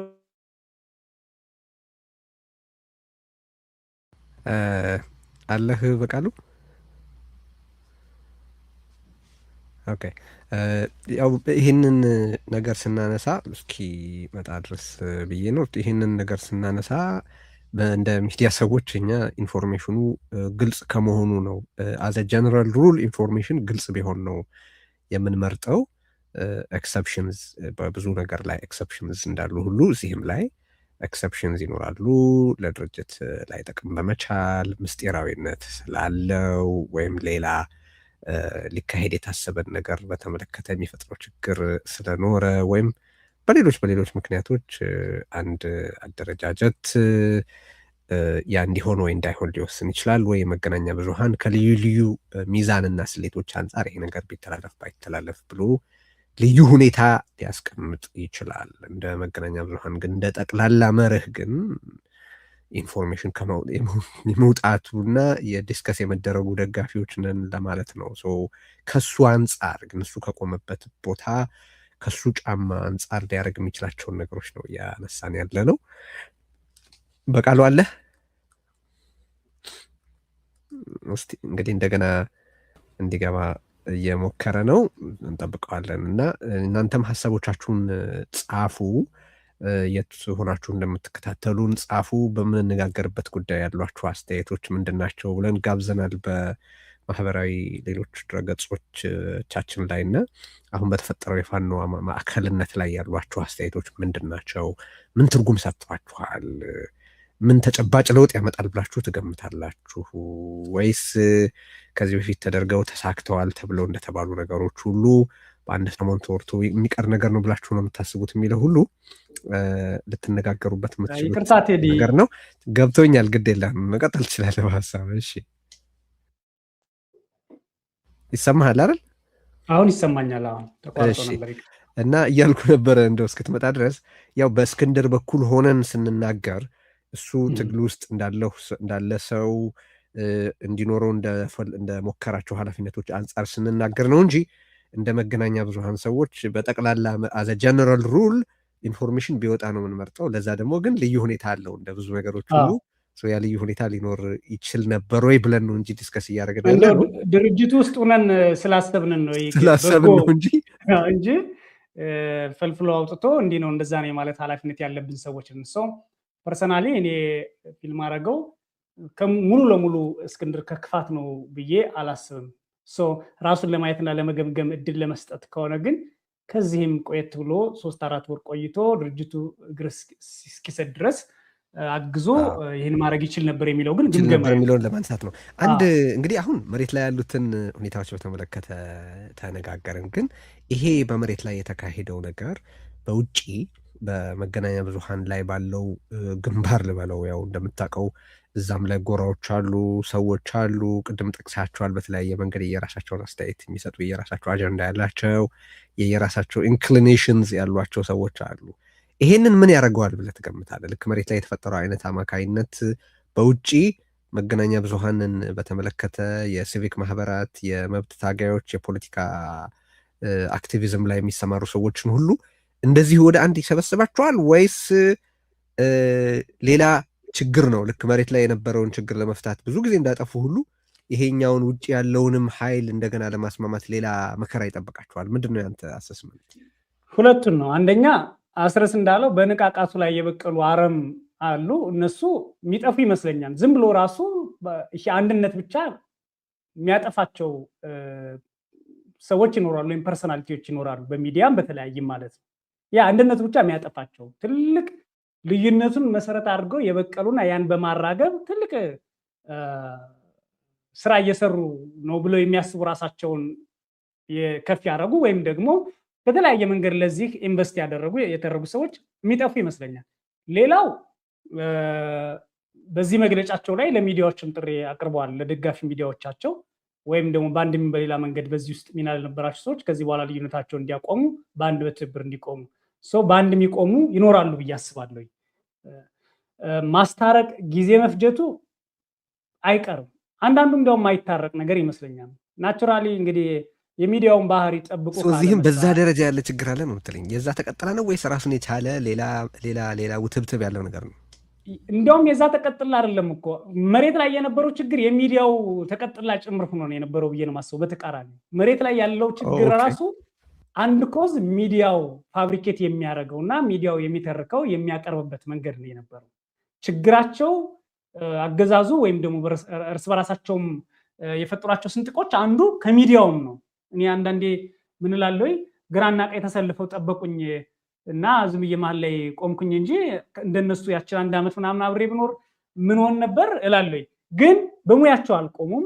አክቲቪዝም ራሱ ሙያ ነው፣ በዛም አልቆሙም። በጣም የተበላሸ ብዙ ኮተት አለ በሚዲያው እና በዲያስፖራው በኩል ጠቅላላ በጣም የተበላሸ። ይሄ ከአማራ ፖለቲካም ብቻ አይደለም፣ በጠቅላላ አሁን በኢትዮጵያ ላይ ሁኔታ ላይ ይሄ ለውጥ የሚባለው ግራ ያጋባዋል፣ አስቀድሞ ግራ የተጋባለ ሊረዳ የማይችላል፣ ወይም ደግሞ በ1970 እና 60 ኢትዮጵያና ያየ የሰማ ያኔ ትርክት ወይም ያኔ መጽሐፍ ማንበብ ያቆመ ያኔ ያሉ ለውጦችን ያየ ያኔ አስፋልቱን ያየ ያኔ ህገ መንግስት ብዙ አይነት ኃይል ነው ያለው። ይሄ ኃይል አንዳንዱ አትፈርድበትም፣ ነገር ግን በጣም ብዙ አሉ። ምሁር የነበሩ ግን መጣው ደግሞ የደነቆሩ አሉ። ሚዲያ ላይ መጣው በቃ ይደነቁራሉ። ምሁርነታቸው የሚጠፋል፣ ሆን ብለው ያበላሻሉ፣ ይተናኮሳሉ። አንድ ግለሰብ ሀሳቡን ስለጠሉት ብቻ ድርጅቶቹን የህዝብ ንቅናቄዎቹን ሲያንቋሹ ይውላሉ። አንድ አብይ አህመድን በመጥላት ብቻ ኢትዮጵያ ትፍረስ የሚል ኃይል ስታይ እንደነበረው ማለት ነው። ኢትዮጵያ የሚስተካከል ነው አብይ አህመድን መጥላት በቃ ልክ እንደዛ። ወይ እስክንድርን ስላልወደደው ወይ ዘመንን ስላልወደደው ወይ ደግሞ እሱ ተደውሎ ስላላነሱለትም ሊሆን ይችላል። ይሄ እንግዲህ ዲያስፖራውና በሚዲያው ዙሪያ ያለው ራሱን የሚያይበት አራጊ ፈጣሪ ነው። አራተኛ መንግስት ነው ሚዲያ የሚባለው፣ እሱ ሌላ ነው። በዛ አልተመጣም።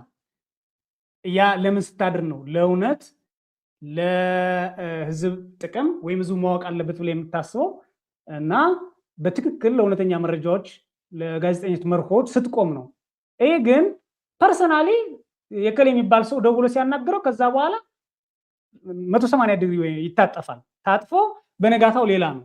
ትላንት ሲያቀነቅን የነበረው ዲሞክራሲ ዛሬ ጨለማ ይሆናል። አምባገነንነት አዋጭ እንደሆነ፣ መግደል መጨፍጨፍ ልክ እንደሆነ ለህዝቡ እንደሚገባው ሲሰብከዋል እና ብዙ የሚራገፍ ይመስለኛል።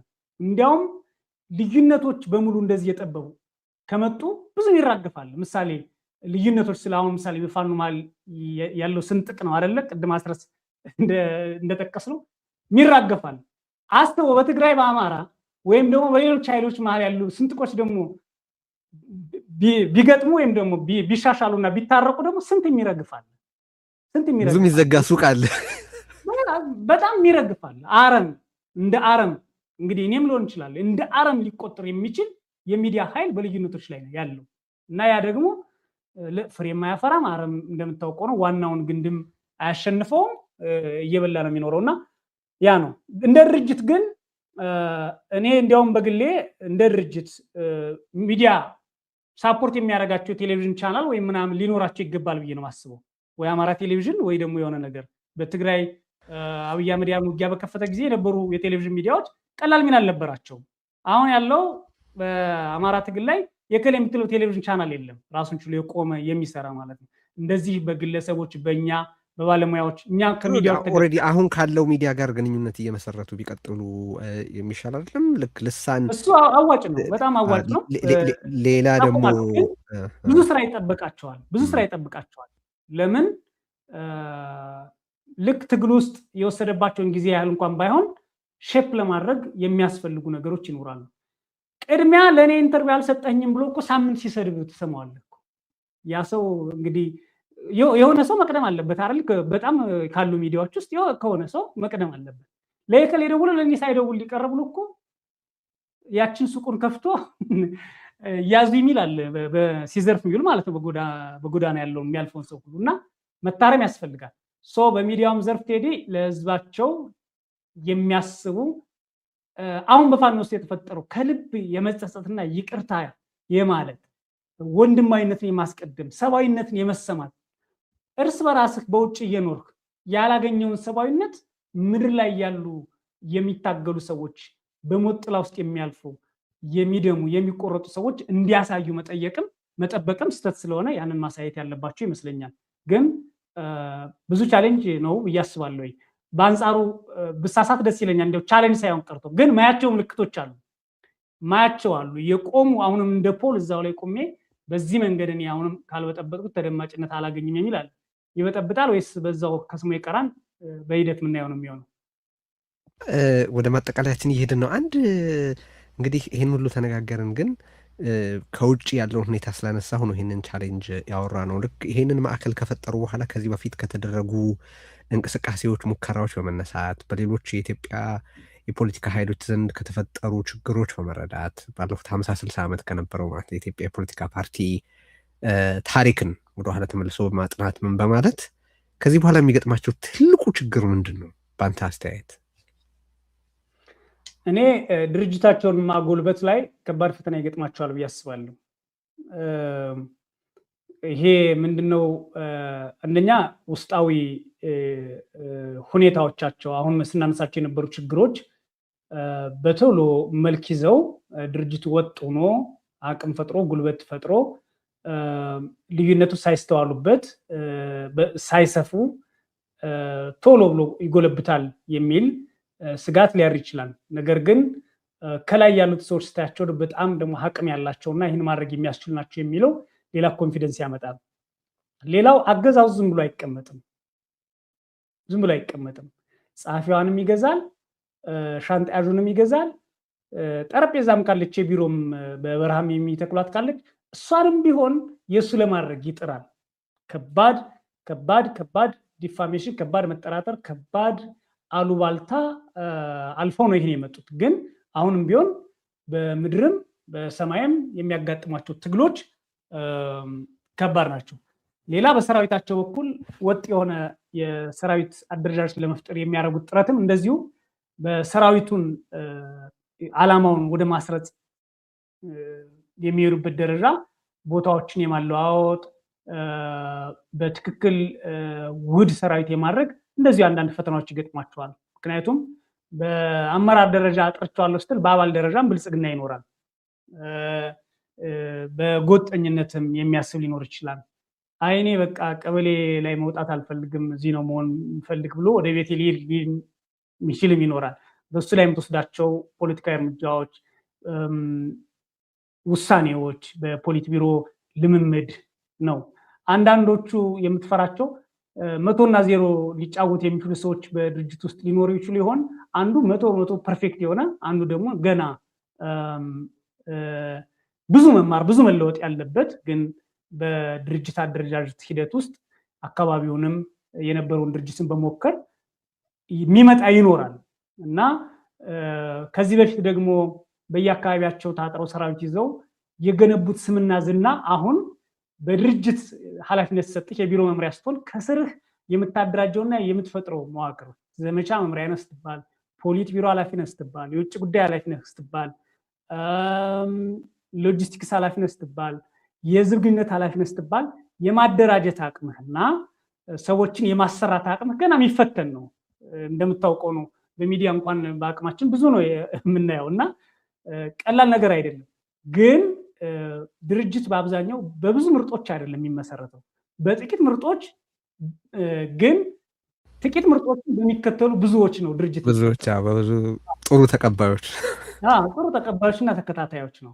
ክሪቲካል ማስ ለመፍጠር ነው የሚዲያ ጥረት፣ የሚዲያ ዓላማ። ግን ያልከው ነው ብዙ ጊዜ በብዙ ቦታ የምናየው ነገር ጥቂት አእምሮዎች ናቸው ሀሳብ አመንጭተው እንትን የሚያደርጉት። ሌሎች ደግሞ ኢን ጉድ ፌይዝ ያንን ነገር አምነው ተቀብለው የሚተገብሩ ሲኖሩ ያው በጥሩም ጥሩ ባልሆነውም መንገድ ትሩ ቢሊቨርስ በጣም አስፈላጊ ናቸው በኤሪክ ሆፈር አባባል ማለት ነው። ቀጥለሽ። ልክ ነው። ሌላ ይህንን ግን ሊያጠነክራቸው የሚችሉ ደግሞ በጣም ምቹ ሁኔታዎች አሉ። አንደኛ በሰራዊታቸው በጣም የማየውና የምረዳው በዜና ስራዬ በጋዜጠኞች ስራዬ የመረጃዎች ሳነፈንፍ የማገኘው ከፍተኛ የመለወጥና የመዋጋት ፍላጎት አለ። አንድ የመሆን ፍላጎት በተዋጊው መሃል ማለት ነው።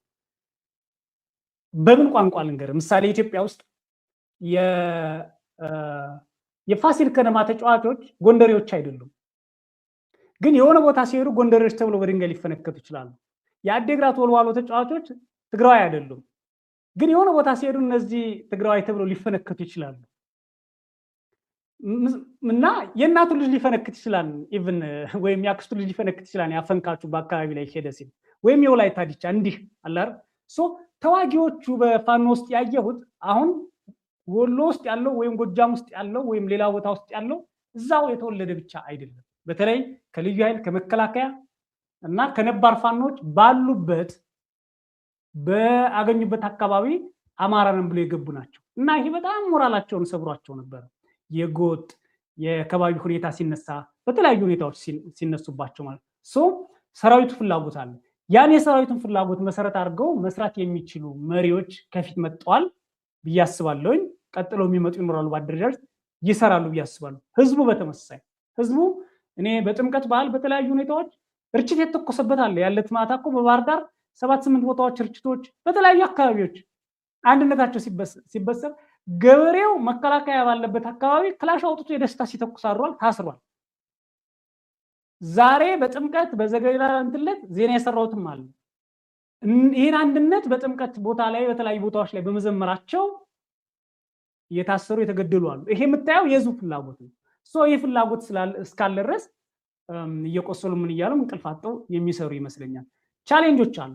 ከዚህ በኋላ ብልጽግና በጣም ብዙ መንገዶችን ሊከተል ይችላል። ፍረጃዎች፣ በሽብር በተለያዩ መንገዶች ሊከተል ይችላል።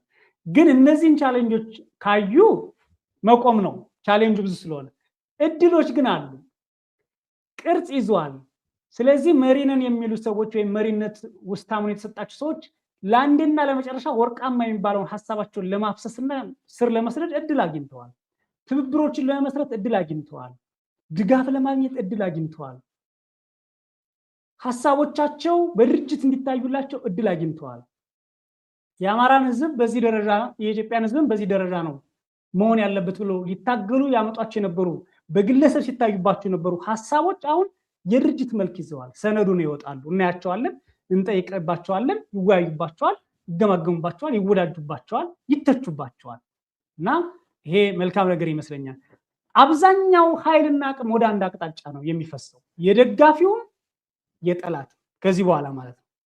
ጠላትም ያቺ ድርጅትን የሚመሩ ሰዎችን ለማጥፋት ለማፍረስ እና ሰራዊቱን ለመረከብ ወይም ለመበተን ይጥራል። ደጋፊ ደግሞ አብዛኛውን ኃይልና አቅም ወደዛ ለመዋል እንኳን የተሻለ ሆናችሁልን እንኳን መጣችሁልን ለማለት ያለውን ዝግጁነት አይቻለሁ። ሌላ ቀጠናዊ ሁኔታውን ስናይ ቴዲ ፈተናቸው ብዙ ነው። በጣም ተለዋዋጭ ሁኔታ ውስጥ ነው ያሉት። በዚች 2 ዓመት ውስጥ የምስራቅ አፍሪካ በጣም ብዙ ተቀያየረ አይደል ቴዲ? ቀጠናው ዓለም ራሱ በዚህ የጥጥ ትግል ማድረግ ምን ያህል ከባድ እንደሆነ እረዳለሁ። ሱዳን ብለህ ከሱዳን ጋር ኮሚኒኬት ልታረግ ስትል ሱዳን 1-2 ይሆናል። አንዴ እንትን ሁለቱን በባህሪ ለይተህ ተንተነህ ልትገናኝ የምታስብ ከሆነ ይቀያየራሉ። የሆነ ቀን ቸዝ ተጫዋቹ ሌላ ኃይል ስለሆነ ኤምሬት ነው ምናምን ነው ተጫዋቹ እና በቲፒኤልኤፍ ጋር ኦር በሆነ ቦታ ላይ እንደዚሁ ልትጫወት ስትል ሌላ ይሆናል። 2-3 ሆኖ መልኩ ይቀይርባል በኮዞቹ የቲፒኤልኤፍ ኮዞች እኚህ ናቸው 1 2 3 ብለህ ቆጥረህ እነዚህን በዚህ ደረጃ አደራድራቸዋለሁ እነዚህን ደግሞ ቀበላለሁ ይንሰጣለሁ ብለህ ልትመጣ ስትል ይቀየራል ሶ በብልጽግና ራሱ የሚቀየር ብዙ ነገር አለ ምን ኑሮት ነው የሚቀየረው ካልከይ ዘር ማጥፋቱ ዘር መፍጀቱ ማሳደዱ ሃይማኖታዊ መልክ ይዛል የጎጥ ባህሪ ይዛል በፍጹም መንፈሳዊነት የሚመራ ሊሆን ይሞክራል በፍጹም ሀገር ወዳድነት የሚመራ ሊሆን ይሞክራል አንዳንዴ በተገንጣይነት መንፈስ ያመጡታል በብዙ መንገድ ያመጡታል በአዳኝነት ጭምር የአማራን ህዝብ የማዳን ተልኮ ያላቸው ሆነ ይመጣል ብልጽግና እኚህ ሁሉ የፋኖን አንድነት ወይም ደግሞ የመሰረቱ ድርጅት ያለበትን ተለዋጭ ሁኔታ ማየት ያስፈልጋል የቀይ ባህር ሁኔታን የሶማሊያን ሁኔታ በሳውዲና በኤሚሬትስ የተፈጠረው ጨዋታ ትራምፕ ይዞት የመጣው በአለም ላይ ፑቲን ፈርተው የተውትን ሐሳብ ትራምፕ ዋና ቀንቃኝ ሆነ የመጡበት እና ፑቲን በድብቅ ሲያንቀሳቅሱ የነበሩት አውሮፓ በሙሉ ያለበት ሁኔታ ጭምር ያካለለ ማይንድ ሴትአፕ ያስፈልጋቸዋል ሶ ወዳጅነታቸው ግንኙነታቸው አደረጃጀታቸው ከዚህ አንፃር የሚቀኝ ይመስለኛል ኢቭን ሪዮት አለማቸው ሰራዊቱን ሲያጠምቁ ወይም ደግሞ ኢትዮጵያን ዲፋይን ሲያደርጉ ከዚህ ነባራዊ ሁኔታ እየተነሱ ይመስለኛል ግን ብዙዎቹ ሰነድ አለን ይዘናል ሰርተናል ድርጅቱን ማቆም ያቃተን ብለው ንባብ አለን ዕውቀት አለን ብለው ልምድ አለን ብለው የሚናገሩ ሰዎች ስለሆኑ በእርግጥም ያየናቸው ብዙ ሰዎች ስለሆኑ ተፈራማሞን በአማራ ኃይል ልዩ ኃይል ግንባታ ታይቷል ዘመነ ካሴ ባለፉት ምናምን ዓመታት ታይቷል ሀብቴ ወልዴ በነበረው ትግል ታይቷል በነበረበት ቀጠና ያለበትን ሄኖክ ኪዳኔ ምሪ ወዳጅ ብዙዎቹ የሚታወቁ ናቸው እንደው የማይታወቅ ባህሪ ያላቸው ወይም ደግሞ የማይታወቅ አቅም ያላቸው ሰዎች አሉ ብዬ አላስብም የሚገመቱ አሉ ከፍና ዝቅ ሊሉ ይችላሉ አንዱ ቡስ ሊያደርግ ይችላል አንዱ ባለበት ሊቀጥል ይችላል ግን እንደ ድርጅት ተደምረው የተሻለ ነገር የሚጠበቅባቸው ይመስለኛል በነገር ላይ የዚህን የፋኖ ድርጅትን በተመለከተ ከአማራ ህዝብ መዳንና መለወጥ አንፃር ብቻ መታየት የለበት የኢትዮጵያ ካለው በኢትዮጵያ ውስጥ ካለው ሁኔታ ነው የምስራቅ አፍሪካ ካለው በምስራቅ አፍሪካ ውስጥ ካለው ሁኔታ ነው በአፍሪካ በአለም ደረጃ ካለው ሁኔታ ራሳቸውን ማየት ያለባቸው ይመስለኛል በጣም ነው የማመሰግነው ቃሉ ብዙ ጉዳዮች አንስተናል ያው ሌሎች ብናወራባቸው ብንነጋገርባቸው እንፈልጋቸው ጉዳዮች አሉ ግን ራሳቸውን አስችለን ባልራቀ ጊዜ እንገናኛለን እንደው በእውነት ምርጥ የአማራ ህዝብ ያለበትን ስቃይ እንደሚመለከት ህመሙንም እንደሚጋራ ሰው ይሄ አሁን የሆነው መልካም ስሜት ለፈጠረባችሁ ሁሉ እንኳን ደስ አላችሁ ልል ወዳለሁ ተስፋዬ ይሄ ነገር አምርቶ አኩርቶ ነው የሚባለው በሁለቱም መንገድ ብቻ ጥሩ ውጤት አምጥቶ በአካባቢው ህዝብ ለህዝብ በሰላም ተጎራብቶም ተቀላቅሎም ተዋህዶም የሚኖርበት ሰላም የሚሰፍንበት አገዛዝ የሚያበቃበት ጦርነት የሚቆምበት ሁኔታ እንዲኖር እንዲያደርግ ነው የምመኘውና ይሄ እንዲሆን ስትናፍቁ ቆይታችሁ ይሄ በመሳካቱ ደስ የተሰኛችሁትን ሁሉ እንኳን ደስ አላችሁ ማለት ወዳለሁ እዚህም ሪዮት ላይ ያንን እንዲያደርጉ በነገራችን ላይ በተለያየ ጊዜ ስናሳስብ ቆይተናል ግጭት ወይ እርስ በርስ በጣም ከፍተኛ ፍትጊያ ሲፈጠርም ትንሽ አፈግፍጉ ወደኋላ እና ከባድ ነው የትጥቅ ትግል ያው ወደ ሌላም ገጽ ሊሄድ የሚችል ነው ግጭቱ ያ ደግሞ ዘላቂ ጠባሳ ሊተው የሚችል ነው ስለዚህ ቴክ ስቴፕ ባክ እና ችግሩን አንድ እርምጃ ወደ ኋላ ሄዳችሁ ለመፍታት ሞክሩ ብለን በተደጋጋሚ ሳሳስብ ቆይቻለሁ እኔ በበኩሌና ይሄ በመሆኑ ደስ ይለኛል እንደው መጨረሻ ላይ እዚህ ውይይት ውስጥ ከዚህ ከፋኖ አደረጃጀት ጋር ያልተነሳ የምትለው በዚህ ውይይታችን ቢነሳ ሙሉ ያደርገዋል የምትለው ነጥብ ካለ እሱ እናንሳና ውይይታችንን እንፈጽማለን እኔ አሁን ባሉበት እጅ ያለማስገባት ፖሊሲያቸው መቀጠል አለባቸው ብዬ አምናለሁ እጅ ያለማስገባት ፖሊሲያቸው ምንድነው አንዱ ገጣሚ ወንድማችን ወይም አንዱ ጻፊ ይሄን ወጥ እንግዲህ ሁሉም ጋር ማስተለው እጅ ማለት እንጂ መጣፈጫም የለው እንደሚባለው እንደዛው ነው ነበር የአማራ ፋኖ ትግል ማለት ሶ ምክር መቀበል ወዳጅነትን ማስፋት ግልጽ የሆነ ኮሙኒኬሽን እና የዲፕሎማሲ ሂደቶችን መከተል ግን ርቀት የሚባል አለ በቋንቋ ትምህርታችን በቄሱና በሰባኪው ቄስና በምዕመኑ በአንተና በኦዲያንስክ መካከል ያለ ርቀት ተፈጥሯዊ ነው። በእኔና በአባቴ መካከል ያለ ርቀት ወይም ደግሞ በእኔና በጓደኛዬ መካከል ያለ ርቀት አለ። ምንም ግልጽ ብትሆን ወይም ምንም ትብብር ብትፈጥር ማለት ነው። እንዲህ አይነት ድርጅትና ግለሰቦች ወይም ሌሎች ድርጅቶች የሚፈጥሯቸው ግንኙነቶች የተሰመሩ፣ የታወቁ፣ የታጠሩ እና የተከበሩና የታፈሩ እየሆኑ ከሄዱ ውጤታማ የሚሆኑ ይመስለኛል። ድርጅታቸው ምናልባትም እንደ ዘመኑ እየተቀየረም ምን እያለም ብዙ አመታት ሊሄድ የሚችል እንደሚሆን አምናለሁ። ካለዛ ሚናን ካለዩ አንዳንድ ለሰፊው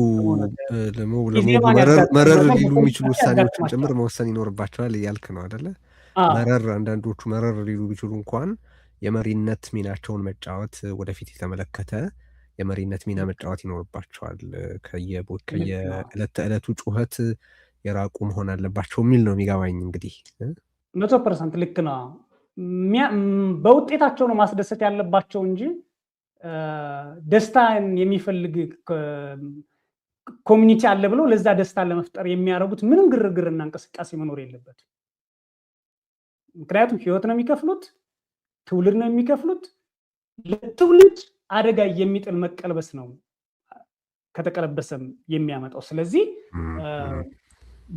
በጣም አእምሯቸው በጸና ሁኔታ፣ በተረጋጋ ሁኔታ በእያንዳንዱ ነገር ላይ መረር ያለ የተጠና የተራጀ ነገሮችን እያሳለፉ መሄድ ይጠበቅባቸዋል።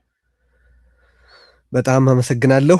የዛሬ ቤታችን እዚህ ላይ ያበቃል። ዛሬ ከበቃሉ አለማምረው ጋር ነው የተነጋገርነው። ሌሎች እነዚህንና ሌሎች መሰል ጉዳዮችን በተመለከተ የዜና ትንተና፣ የተለያዩ ውይይቶች፣ መልከታዎች የሚያቀርቡበት ኢትዮኒስ የተባለ ቻናል አላቸው። ታውቋቸዋላችሁ። ግን ካልሄዳችሁም ሄዳችሁ ተመልከቷቸው፣ ሰብስክራይብ አድርጓቸው፣ አበረታቷቸው። አሁን የምትከታተሉ